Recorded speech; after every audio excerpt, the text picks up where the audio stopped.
नमस्कार साथियों, NMF news देख रहे हैं आप। आपके साथ मैं हूं अनुपम प्रसून। आज हम आपको जंगल राज का एक किस्सा सुनाने जा रहे हैं। ऐसा किस्सा जो पटना का सिरमौर, पटना का ताज कहे जाने वाले हनुमान मंदिर से जुड़ा हुआ है। आपको पता है, एक समय ऐसा भी आया जब लालू प्रसाद यादव की हनक के आगे हनुमान मंदिर को तोड़ने की तैयारी चल रही थी, मिट्टी में मिलाने की तैयारी चल रही थी। सोचिए, जिस पूरा पटना को भारत के अलग अलग हिस्सों में पटना के हनुमान मंदिर की वजह से जाना जाता है, उसी हनुमान मंदिर को तोड़ने पर लालू प्रसाद यादव आमदा थे। वजह क्या थी? आखिर क्या लालू यादव को हनुमान मंदिर से चिढ़न हो रही थी या कोई और वजह थी?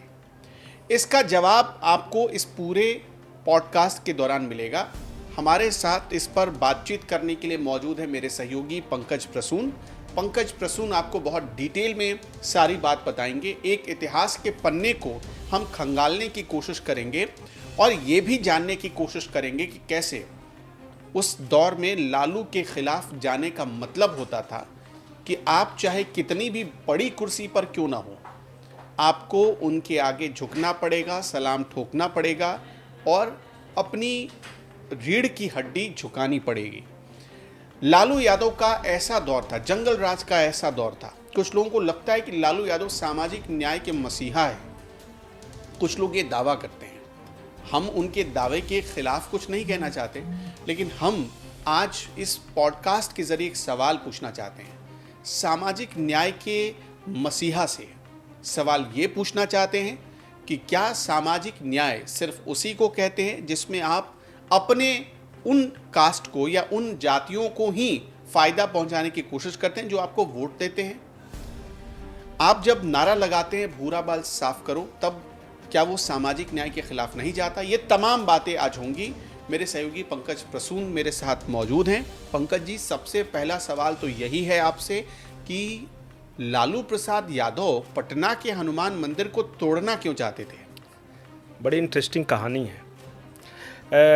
सबसे पहले कहानी शुरू होती है कि पटना का महावीर मंदिर बना कैसे। आपको पता होगा, जो भी पटना गए होंगे तो रेलवे स्टेशन के ठीक बगल में हनुमान मंदिर है, वहाँ पे महावीर मंदिर बोलते हैं उसको। और उसके पीछे आप देखेंगे तो बहुत सारी दुकानें लगा करती थी और दुकानों के पास एक बड़ी सी मस्जिद है। तो होता ये था कि जब पटना में कोई यात्री आया ट्रेन वगैरह से तो बड़ा लूट मार होता था, चीना झपटी। अब सब मस्जिद के आसपास के कैसे लोग थे और पटना रेलवे स्टेशन पर उन लोगों का कैसा एक्टिविटी था वो समझा जा सकता है। तो दो वहाँ पे एसपी हुआ करते थे, एक गौतम और एक कुणाल। तो कुणाल कौन? कुणाल यही आचार्य किशोर कुणाल। हाँ, उस समय बस कुणाल गौतम की जोड़ी के नाम से वो फेमस थे। 1972 बैच के। हाँ, ये 72 बैच के थे ये कुणाल जी। तो जब एसपी बन के आए ये पटना में कुणाल जी, तो बोले कि यार पटना कम से कम स्टेशन का लॉ एंड ऑर्डर तो बढ़िया होना चाहिए। रात बिरात कोई उतरता है, अब किसी का झोला छीन लिया, किसी को पॉकेटमारी कर लिया, ऐसा पता था वो सब मियाँ का लड़का लोग सब कर रहा है। यही वहाँ पे आम बोलचाल की भाषा में थी। बोले कि इसका उपाय एक ही है, पुलिस कितना भी लगा लें, कब तक रहेगा पुलिस? तो उसी वक्त उनके दिमाग में कॉन्सेप्ट आया कि यहाँ पे ऐसा मंदिर रहे, हनुमान जी का रहे, पहले छोटा सा एक था, ताकि हमेशा वहाँ लोग रहें, गजगज रहे, पूरा इलाका रोशनी वोशनी रहे। तो क्या हुआ कि जब सीधे पटना स्टेशन से जैसे निकलेंगे हनुमान मंदिर पड़ेगा ना, तो सब वहीं पे रहेंगे, पीछे वाले को मौका ही नहीं मिलेगा इतना, और मंदिर के अंदर तो कुछ होगा नहीं। फिर इन्होंने धीरे धीरे अपनी कोशिश से ये किया। और लेकिन जब ये हो रहा था उसी वक्त लालू यादव का भी उभार हो रहा था बिहार की राजनीति में। और जब पटना महावीर मंदिर का नाम धीरे धीरे फेमस होने लगा तो एक रमाई राम हुआ करते थे। स्टूडेंट्स लंबी लंबी लाइन, हाँ, वो एग्जाम देने लोग आते हैं, मुझे याद है। अब तो खैर बहुत बड़ा मंदिर हो गया, अब तो बहुत बड़ा मंदिर तो वहीं पर रुकते थे लोग। हाँ, रात को अगर कोई छात्र आया तो सबके पास होटल वोटल में रहने के लिए सुविधा नहीं है ना, तो चलिए महावीर मंदिर में जाके सुबह होने का इंतजार कर लिए। तो वहाँ भीड़ भाड़ रहने लगी और मंदिर प्रसाद वितरण होने लगा, चलिए जो अपना दान दक्षिणा भी देने लगा, तो वहाँ मतलब कि चहल पहल हो गई। अब जब धीरे धीरे, उस वक्त इतना फेमस नहीं था महावीर मंदिर, धीरे धीरे फेमस हो रहा है पटना का महावीर मंदिर, उसी वक्त लालू यादव का भी उभार हो रहा है। एक रमाई राम थे मंत्री, बहुत फेमस हाँ थे। बहुत फेमस मंत्री थे, दलित जाति के थे वो। लालू यादव चाहते थे कि रमई राम को वो पटना महावीर मंदिर का मतलब वहाँ ट्रस्टी बना दिया जाए और शंकराचार्य बनाने की कोशिश कर रहे थे वो। अच्छा, रमई राम। हाँ, अपने पार्टी के नेता को। और ये फिर होगा भी कि देखो हमने दलित को शंकराचार्य बना दिया, वो जो पॉलिटिकल नैरेटिव है। इस बीच आचार्य कुणाल किशोर, उस वक्त आचार्य नहीं थे, सिर्फ कुणाल किशोर थे। कुणाल किशोर ने क्या किया कि अयोध्या के में एक मंदिर है, वाल्मीकि मंदिर, और उस वाल्मीकि मंदिर में एक फलाहारी बाबा थे जिनका नाम था रघुवंशी दास। चुपचाप अयोध्या के फलाहारी रघुवंशी दास जी को आके वो यहाँ का मुख्य पुजारी बना दिए, जिस पोस्ट के लिए रमई राम ये करने चाहते, दावा कर रहे थे। हाँ दावा कर रहे थे कि लालू जी बनवाना चाह रहे थे कि भाई अपना कंट्रोल रहेगा, उस पर भी अपना आदमी रहेगा वो। ये बात लालू यादव को पता चली तो आग बबूला, गुस्सा एकदम कि पटना का एक एसपी का इतना औकात कि ये कर लेगा। उस समय चीफ मिनिस्टर थे वो। हाँ, लालू यादव चीफ मिनिस्टर, पूरा पीक लालू का करियर, मतलब लालू जिस पे हाथ रख दे वो विधायक का मंत्री बन जाता था, जिस पे ये हाल था। अब पटना के रमई राम से वादा कर चुके थे कि भाई तुमको तो हम शंकराचार्य बनाएंगे, और ये हुआ नहीं। फलाहारी रघुवंशी बाबा दास जी को लाके बना दिए। अब लालू यादव को आ गया गुस्सा, वो क्या किए, ऑर्डर दिए और नगर निगम निकाला कि अतिक्रमित जमीन पे बना हुआ है, अतिक्रमण है वगैरह के, बुलडोजर लेके पहुंचा पहला बार 1993 में। सोचिए कि 90 में बने हैं लालू यादव, 2 साल में उनका पूरा पीक है, 93 की ये घटना है। बुलडोजर लेके पहुंचे सब अधिकारी पटना नगर निगम के। अब एक तरफ पटना नगर निगम के अधिकारी थे और प्रशासन तो कुणाल जी भी थे क्योंकि एसपी के नाते। अब उन्होंने मना कर दिया, बोला कि एक ईंट भी टूटा पटना महावीर मंदिर का तो मैं अभी के अभी इस्तीफा दे दूंगा। अच्छा, एक आईपीएस चीफ मिनिस्टर से भिड़ गया। हाँ, अब ये तो पीछे थे ना, वो तो नगर निगम वालों को बोल रहे थे, लेकिन हर किसी को पता था कि कौन भेजा है नगर निगम वालों को। उस वक्त तक खुल के नहीं आए थे लालू यादव, ये बोले कि नहीं होगा, चले गए सब बुलडोजर। उस सब बुलडोजर क्या छोटा सा ये रहता था, जेसीबी टाइप का था। अगला दिन और आधा कैबिनेट लालू यादव का, आधा कैबिनेट स्वयं लालू यादव, और पीछे से वो बुलडोजर, एक तरफ भीड़ लगी हुई है और एक तरफ पटना पुलिस, कुणाल किशोर।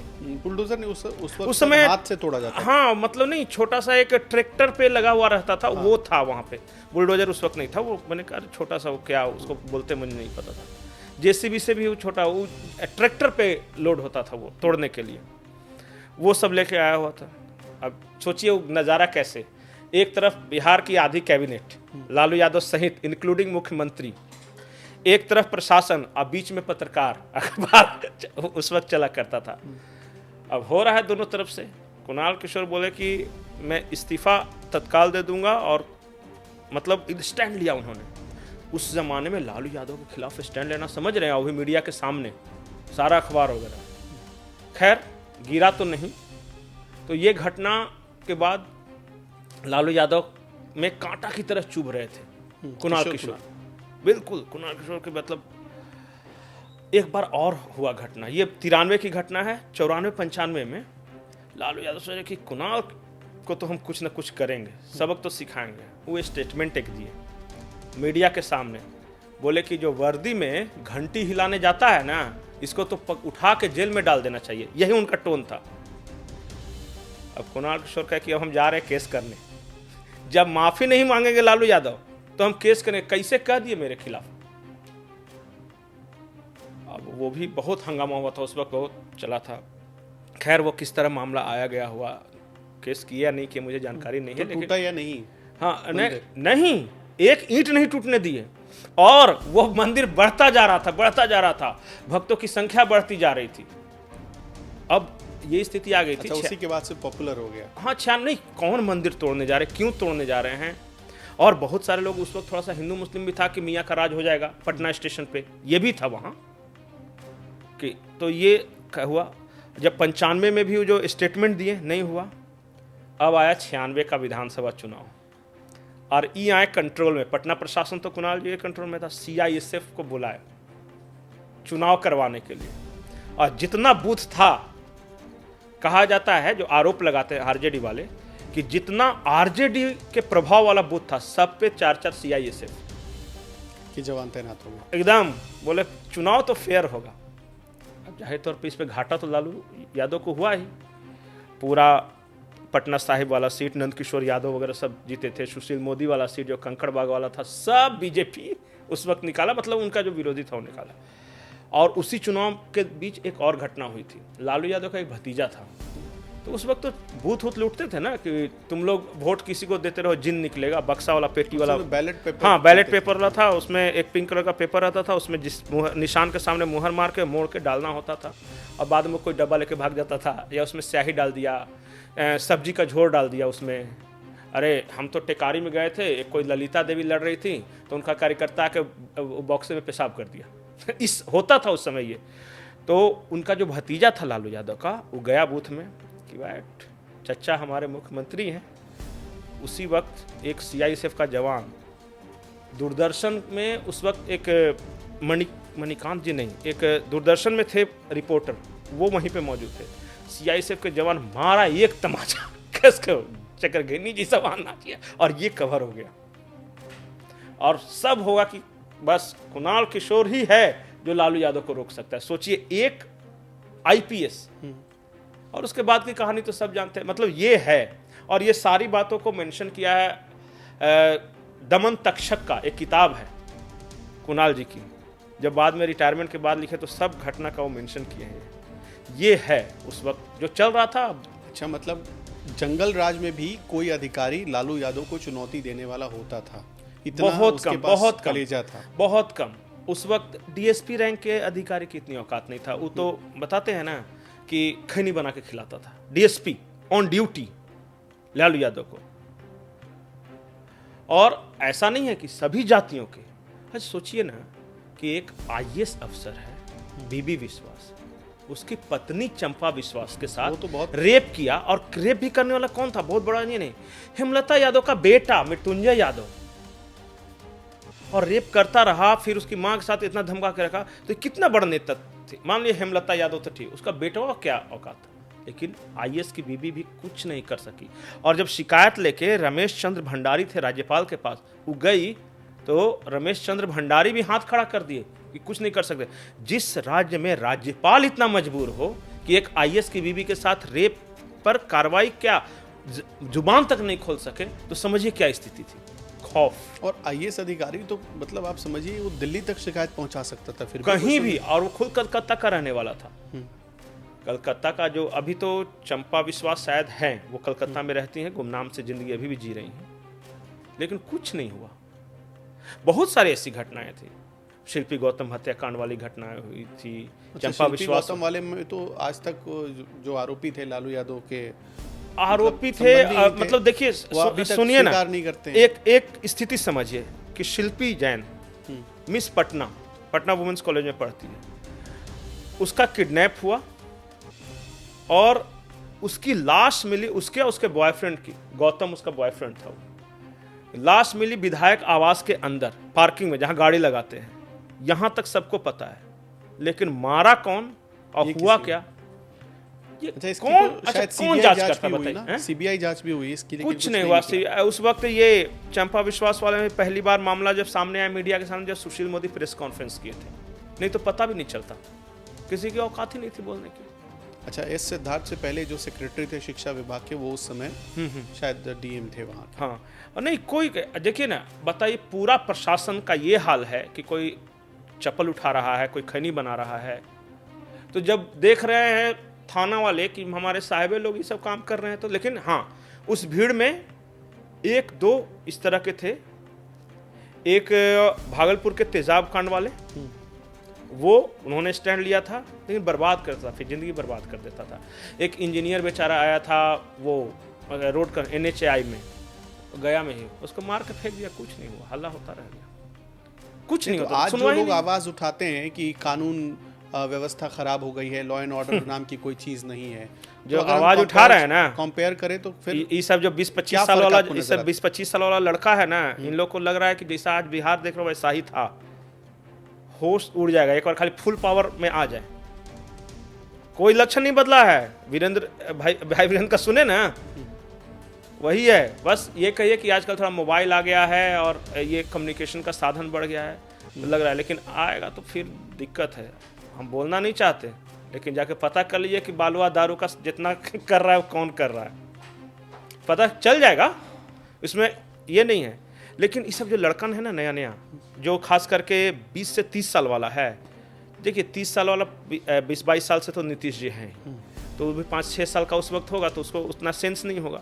उन्हीं लोग को लगता है कि आएगा तो सब रोजगार दे देगा, सबका बेटा आईपीएस पकड़ पकड़ के आईपीएस बनाएगा, और सरकारी नौकरी तो इतना निकालेगा कि वैकेंसी सब सरकारी नौकरी निकालेगा। यहाँ पता चला कि रेलवे में ज़मीन लिखवा के नौकरी दिया है, आवाज़ नहीं होगा क्या? अब बोलिए कि आरोप है। रेलवे वाला, आईआरसीटीसी वाला, रेलवे वाला जब मौका मिला है तब किया है जी। और अब रेलवे में पता है जो यादव कह रहे हैं ना, रेलवे में जाके जो जितना ज़मीन लिखवाने वाला था सब आधा से ज़्यादा यादव बच्चा को लिखवा के नौकरी दिया। अब बिहार में कहते हैं कि ज़मीन लिखवाया तो लिखवाया, नौकरी दिया ना, तो अलग बात है, लेकिन हकीकत जो है वो है। चलिए, बहुत बहुत शुक्रिया। तो दर्शकों, आपको इस कहानी से क्या जानकारी मिली? अगर कोई लगता है कि आपके काम की जानकारी है, कमेंट बॉक्स में ज़रूर बताते चलिएगा। ये वीडियो कैसा लगा आपको? फिलहाल इतना ही। हम इसी तरह से हर दिन बिहार का कोई ना कोई किस्सा आपके लिए लेकर आएंगे। हमारे साथ जुड़े रहिएगा। नमस्कार।